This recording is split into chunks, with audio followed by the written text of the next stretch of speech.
People who've escaped a cult, what horrifying secrets did you discover? I was 14 when Father Silas called my name during morning prayer and said I'd been chosen for the harvest, and everyone around me started crying tears of joy while I felt my stomach drop because my brother Matthias had been chosen 3 years ago, and I hadn't seen him since he walked through that red door. The harvest ceremony happened every autumn at our compound, where 50 of us children lived in what we called the Garden of Divine Purpose, and every year 3 or 4 teenagers would be selected to transcend their earthly bodies and join the ascended ones in eternal paradise. Or at least that's what Father Silas told us when we'd gather in the main hall and watch our siblings disappear forever. I remember being 7 years old and asking Mother Deborah why the chosen ones never came back to visit, and she slapped me so hard my ear rang for 3 days, saying that questioning God's plan was the first step toward corruption and damnation. We weren't allowed to speak the names of the harvested children after they left, because Father Silas said their earthly identities had been shed like snakeskin, and they existed now as pure light and energy in service to the divine. But sometimes late at night I'd whisper Matthias's name into my pillow and wonder if he could hear me from paradise. The compound sat deep in the forest, surrounded by chain-link fence topped with barbed wire that Father Silas said protected us from the corrupted world beyond, but I'd always wondered why paradise needed fences and locks, and why the gates only opened outward, never inward, and why none of the adults ever seemed to leave even for supplies. 3 other children were chosen with me that year, and I remember their faces going pale when Father Silas called their names during the selection ceremony, because everyone knew being chosen was supposed to be an honor, but none of us looked honored. We looked terrified. Naomi was 15 and had the most beautiful singing voice, and she'd led our evening hymns since she was 10 years old. And when Father Silas placed his hand on her head to bless her, I saw her flinch like she'd been struck. Thomas was 16 and could recite every verse of the sacred texts from memory, and he'd always been Father Silas's favorite during lessons. But now he stared at the red door with this expression like he was looking at his own grave. Little Iris was only 12 years old, and that scared me most because the harvest usually took teenagers. But Father Silas said she had an old soul ready to transcend, and when her name was called, she started crying so hard that Mother Deborah had to carry her out of the hall. We were taken immediately after the ceremony to the purification chambers beneath the main building, and I'd never been down there before because only the chosen ones entered those rooms, and I remember the smell hitting me first, something chemical and metallic that made my eyes water and my throat close up. Mother Deborah separated us into individual cells that were maybe 6 feet by 8 feet with concrete floors and a single cot and a bucket in the corner, and she said we'd spend the next 7 days preparing our vessels for transcendence through fasting and meditation and sacred medicines. The sacred medicines came 3 times a day in the form of white pills that Mother Deborah would watch us swallow, and at first I took them obediently, because I'd never questioned the compound's rules in my entire life, but within an hour of taking that first dose, I felt like I was floating outside my own body. Everything seemed distant and unimportant, and when Mother Deborah came back to measure my arms and legs with a fabric tape, I couldn't even feel confused about why she needed my measurements because the pills made all my questions feel fuzzy and irrelevant. She wrote numbers in a leather journal, muttering under her breath about compatibility and market value and optimal harvest timing, and those words should have terrified me, but they just drifted past my drugged consciousness like leaves on water. On the second day, she brought this machine with her that she pressed against my chest and abdomen, and I could hear beeping sounds and see green lines on a small screen, and she'd nod to herself and make more notes in her journal. The fasting was brutal even through the medication fog, and by day 3 my stomach felt like it was eating itself, and I could hear Naomi crying through the wall, and Thomas shouting something I couldn't make out, and Iris screaming for her mother who died when she was 6. Mother Deborah would come check on us every few hours and give us sips of water and more pills, and she'd stroke my hair like I was a pet being groomed for show, and tell me I was so lucky to have been chosen for this sacred purpose. On day 4, something in me snapped awake through the medication haze, and I started pretending to swallow the pills, but actually holding them under my tongue until Mother Deborah left, and then spitting them into cracks in the concrete floor. The fog started lifting gradually, and with clarity came absolute terror, because I could finally process what Mother Deborah had been saying about compatibility, and harvest timing, and market value, and those weren't words you used for sending someone to paradise. I pressed my ear against the wall trying to hear what was happening in the other chambers, and through the concrete I could hear Naomi praying in this desperate whisper, asking God why he wanted her to die so young, and that word die echoed in my skull because we weren't supposed to die, we were supposed to transcend. Thomas was silent in his cell, which scared me more than screaming would have, and sometimes I'd hear footsteps in the corridor outside, and voices discussing lab results and tissue typing and surgical schedules. On day 5, Mother Deborah brought me actual food for the first time, a piece of bread with butter on it, and she watched me eat it with this expression that looked almost like grief,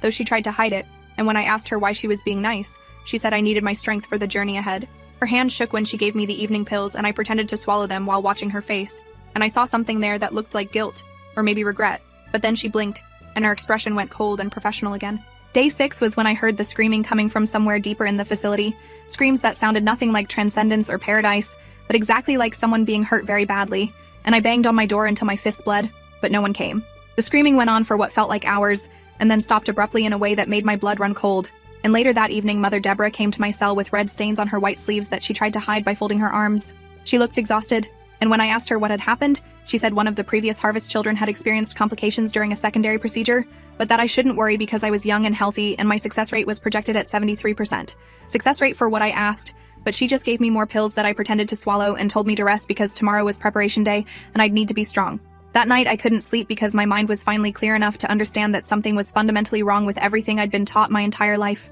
And I thought about Matthias walking through that red door 3 years ago and wondered if he'd screamed like that and whether anyone had heard him. Through my small window, I could see other cells across the corridor, and in one of them I saw movement and pressed my face against the glass and saw someone looking back at me. And even in the dim light, I recognized those eyes because they were Matthias's eyes and he was alive. But he looked wrong somehow, like parts of him were missing. Morning of day 7 arrived, and Mother Deborah came to dress me in the white ceremonial robe that smelled like bleach, and something else. Something that reminded me of the metallic smell in the preparation chambers, and my hands wouldn't stop shaking even though I was trying to appear calm and compliant. She braided my hair with white ribbons, and I watched her face in the small mirror on the wall, and saw her lips moving in what might have been prayer, or might have been counting, and when she finished, she just stood there for a moment with her hands on my shoulders. "You're a good girl," she said quietly, "and I'm sorry about this, but some children are born for harvest, and that's just God's plan." And I wanted to scream at her that this wasn't God's plan. This was something evil disguised as religion. But I kept my mouth shut because I needed to stay calm long enough to figure out what was really happening beyond that red door. They led all 4 of us to the main hall where the entire compound had gathered,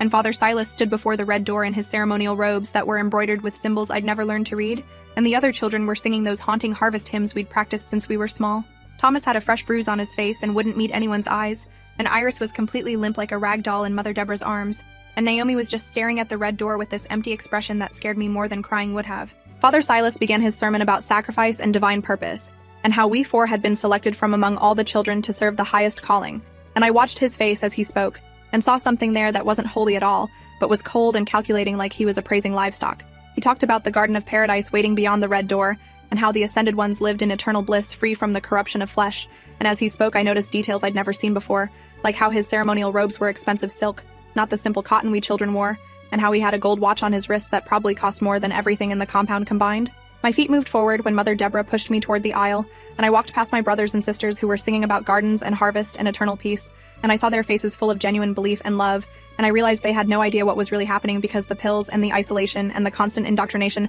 had made them blind to the truth. As I got closer to the red door, I saw something that made my blood freeze. There were scratches around the door handle, deep gouges in the wood like someone had clawed at it desperately trying to get out, and there were dark stains on the threshold that looked suspiciously like old blood that had been scrubbed but not completely removed. Father Silas opened the red door, and the smell that hit me was nothing like incense and flowers, but instead pure chemical antiseptic, mixed with something rotten and wrong. And I saw Thomas gag beside me, and Naomi actually stopped walking completely, until Mother Deborah shoved her forward hard enough that she stumbled. He gestured for us to enter and whispered blessings that sounded more like threats, and as I crossed the threshold, he leaned close and said my sacrifice would fund the compound's mission for another year, and that word sacrifice echoed in my head with its true meaning, not spiritual sacrifice, but physical permanent sacrifice. The door slammed behind us with a heavy metallic click, and instead of the stairway to paradise, I'd imagined we were standing at the top of concrete stairs leading down into fluorescent lit darkness, and the chemical smell was so strong it burned my nose and throat. Thomas turned to look back at the door, and I saw his face go white because there was no handle on this side, just smooth metal, and Naomi started crying in these quiet, hiccuping sobs that she tried to muffle, and Iris was completely unconscious in Mother Deborah's arms.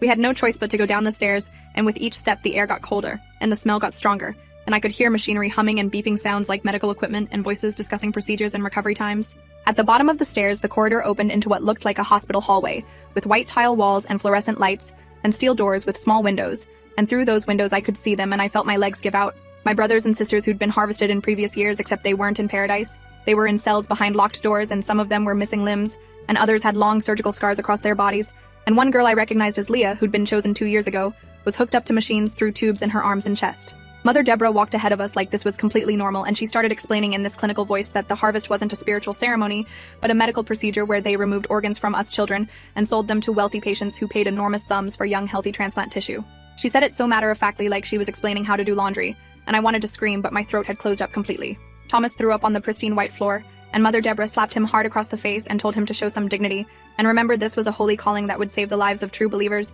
even if technically speaking it also made Father Silas extremely wealthy in the process. She led us past cell after cell, and I saw children I'd grown up with, children I'd shared meals and chores and prayers with, and they were all alive but wrong, diminished, missing pieces of themselves, both literally and figuratively. In the third cell on the left I saw him, and the scream that came out of me didn't even sound human because Matthias was there behind that locked door, and he was missing his left arm completely and had a massive scar down his chest, and when he saw me his eyes went wide with horror, and he started throwing himself against the door, screaming my name and screaming run and screaming, they'll take everything until there's nothing left. Mother Deborah pulled me away from his cell and said he'd been an excellent donor, very compatible tissue type, and they'd harvested 1 kidney and partial liver and 1 lung, and his left arm had developed an infection after a bone marrow extraction, so they'd had to amputate, and he was scheduled for his final harvest next month, where they'd take whatever was left and then dispose of the remains. She said this like she was reading from a shopping list while my brother screamed, and I could see other children in their cells reacting to his screams, starting to shout and bang on their doors, and the whole facility erupted into chaos. Naomi had collapsed completely and was being dragged by her arm, and Thomas was backing away slowly like he was trying to find an escape route,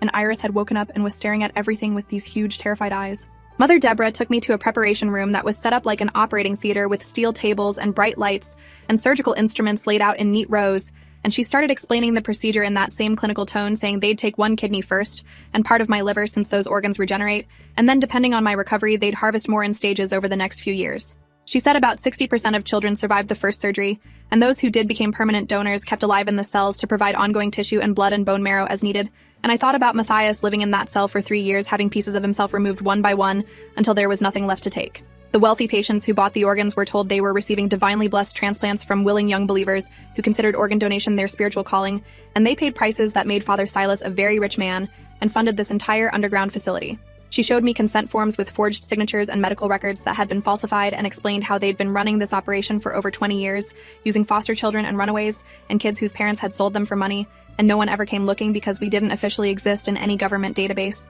Father Silas had connections with corrupt social workers and judges who provided him with children, and in return he'd give them a cut of the profits, and everyone was happy, except the children being slowly carved up in the name of God. Something in me that had been obedient and compliant my entire life finally snapped, and when Mother Deborah turned her back to prepare the anesthesia, I grabbed the nearest surgical tray and swung it at her head with every ounce of strength I possessed. The sound it made when metal connected with skull was sickening, but she dropped like a stone and blood pooled around her head on that pristine white floor, and I didn't wait to see if she was breathing. I just grabbed the keyring from her belt and ran. I unlocked Matthias's cell first, and he stumbled out on unsteady legs, his remaining arm reaching for me, and when we hugged I could feel how much weight he'd lost, how his ribs pressed against my chest, and he was crying, saying I shouldn't be here, saying they'd take me apart piece by piece like they did to him. I told him we were leaving, all of us, and I started unlocking every cell in that corridor. And children poured out, some of them barely able to walk, and others who'd been there so long they'd forgotten what the sun looked like. There were maybe 20 children total in various states of harvest, some missing kidneys, some missing parts of their livers,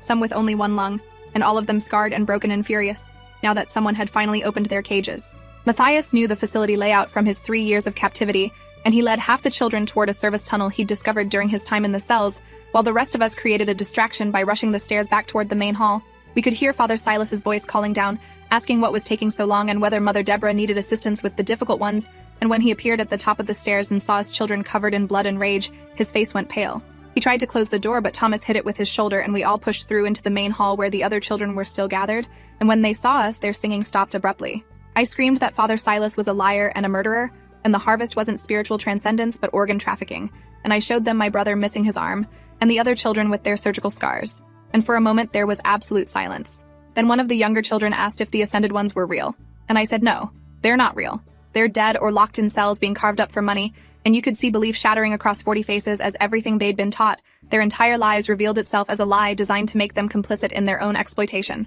Father Silas tried to salvage the situation by saying I was corrupted by demons and spreading lies. But then Matthias spoke up and described in detail what they'd taken from him, and how many other children he'd watched die in those cells, and his voice had this dead quality that was more convincing than any passionate speech could have been. The other children from the compound started backing away from Father Silas, and some of the older boys actually moved toward him with fists clenched, and he realized he was losing control of the situation he'd maintained for 2 decades through lies and drugs and isolation. He ran for the red door, trying to lock it from the other side, but the children from the cells who'd rushed the stairs were already climbing through, and they were angry in ways that children who'd been drugged couldn't be, because they'd been conscious and aware during their harvests. They'd felt every cut, even if they couldn't resist. Father Silas made it to his office and locked the door, and I could hear him on the phone calling for security or backup or whoever helped him run this nightmare operation, but Matthias said we didn't have much time before more adults arrived, so we needed to leave now. I grabbed Iris and Naomi and Thomas and told them to follow me, and Matthias led us to the service tunnel. He'd mentioned a narrow concrete passage that ran under the compound's perimeter fence and connected to an old drainage system.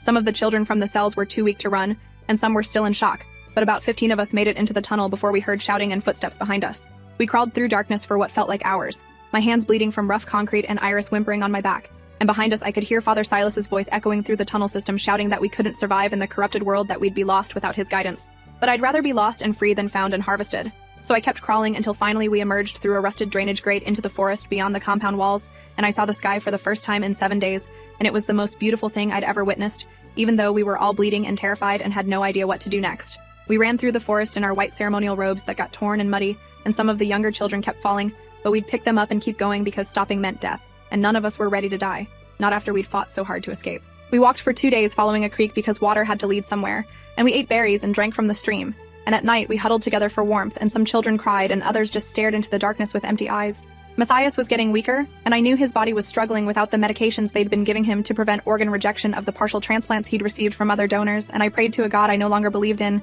that he'd survive long enough to see real freedom. On the second day, we found a road, an actual paved road with yellow lines and a sign that said, "Welcome to Millbrook, population 8,341, and I fell to my knees and sobbed because there were 8,341 people who existed outside Father Silas's compound, who lived normal lives, who weren't being prepared for organ harvest. A car stopped when the driver saw us 15 children in torn white robes covered in mud and blood and bruises, and the woman behind the wheel went pale and grabbed her phone, and within minutes, police cars and ambulances filled the road. The officers wrapped us in blankets and tried to ask questions, but most of us couldn't speak coherently. We just kept repeating fragments about the harvest and the red door and the cells and the organs, and they must have thought we were crazy until one officer examined Matthias and saw his missing arm and surgical scars, and his expression changed from skeptical to horrified. They took us to Millbrook Hospital, and I remember the emergency room erupting into controlled chaos as doctors realized they were treating children who'd undergone multiple organ harvesting procedures without proper medical care. Detective Wallace interviewed me in my hospital room, and I told him everything about the compound and Father Silas and the 20 years of trafficking children for their organs, and he listened with his jaw getting tighter and tighter, and when I finished, he made one phone call that brought the FBI and state police and every news outlet within 200 miles to our small town. They raided the compound that same evening, and what they found made national headlines for months because it wasn't just organ trafficking, it was systematic exploitation of vulnerable children on a scale that shocked even seasoned investigators who thought they'd seen everything. They found 43 children in various states of surgical recovery locked in those underground cells, and evidence of over 200 children who'd passed through the facility in the past 2 decades, most of whom had died during procedures or from post-surgical complications. They found financial records showing Father Silas had made over $30 million selling organs to wealthy patients who asked no questions about where young, healthy transplant tissue came from, and they found a network of corrupt doctors and social workers and judges who'd helped him maintain the operation for 2 decades. Father Silas tried to run when he saw the police coming, but they caught him at the compound's gate, and the footage of him being handcuffed while screaming about religious persecution became the most viral video of that year. Mother Deborah survived her head injury but had permanent brain damage and spent the trial drooling and unable to remember why she'd spent 15 years preparing children to have their organs removed, and the prosecutor said that was probably a mercy. The trial took 3 years because the case was so complex with so many victims and so many defendants, and I testified for 4 days straight describing everything I'd seen and experienced, and the jury looked physically ill by the time I finished. Matthias testified from a wheelchair because his body never recovered from the multiple harvest procedures, and halfway through his testimony, 3 jurors started crying and had to be excused and replaced with alternates. The defense tried to argue that Father Silas genuinely believed he was serving a higher purpose, and that the children had been willing participants in a religious calling, but that argument fell apart when they played recordings of children screaming during procedures, and when they showed photos of the cells and the surgical instruments and the financial records proving this was about money, not faith. Father Silas got 12 consecutive life sentences without possibility of parole, and the judge said he was a monster who'd hidden behind religion to justify crimes against children that defied human understanding, and when they let him away in chains, he was still insisting he'd saved lives by providing organs to people who needed them, as if that somehow justified killing and torturing children. I lived with the Harpers after the trial, a foster family who were patient and kind, and gave me space to heal at my own pace. And Mrs. Harper taught me what real religion looked like, faith that uplifted instead of exploited, and Mr. Harper helped me understand that not all father figures use their power to hurt people. Matthias lived with a medical foster family because he needed constant care, but we video chatted every week, and slowly he started to believe he might have a future beyond being a donor. Some of the other survivors weren't as lucky. Iris never mentally recovered and lives in a psychiatric facility where she draws pictures of the red door and the cells, and Thomas moved across the country and changed his name and told me he never wanted to think about the compound again as long as he lived. Detective Wallace stayed in touch and would send me news clippings when other religious compounds got shut down for similar crimes, and he'd always write the same thing at the bottom of the message: another monster caught because you were brave enough to speak up, and I'd cry every time because being brave shouldn't have been necessary. Children should have been protected long before it came to us saving ourselves. The compound was demolished and turned into a memorial garden where 200 trees were planted, one for each child who'd passed through Father Silas's harvest operation. And on the anniversary of our escape, I go there with the other survivors who can bear to remember, and we stand among those trees and we whisper the names of the ones who didn't make it out. Sometimes I still wake up smelling chemicals and feeling hands measuring my arms and legs, and I have to remind myself that I'm 32 years old now, living in my own apartment with a job and friends, and a life that Father Silas tried to steal from me, but didn't succeed. The scars on my arms from where Mother Deborah marked me for harvest have faded, but they're still visible if you know where to look, and sometimes strangers ask about them, and I tell them the truth because silence is what allows monsters like Father Silas to operate for 20 years without being caught. We weren't sent to paradise, we were being prepared for slaughter, and the only transcendence that happened was when we transcended our fear long enough to run toward freedom instead of accepting the lies we'd been fed our entire lives, and that's the real miracle. Not divine intervention, but human courage in the face of absolute horror. Thanks for hanging out till the end. If you want more stories, make sure to subscribe and leave your take below.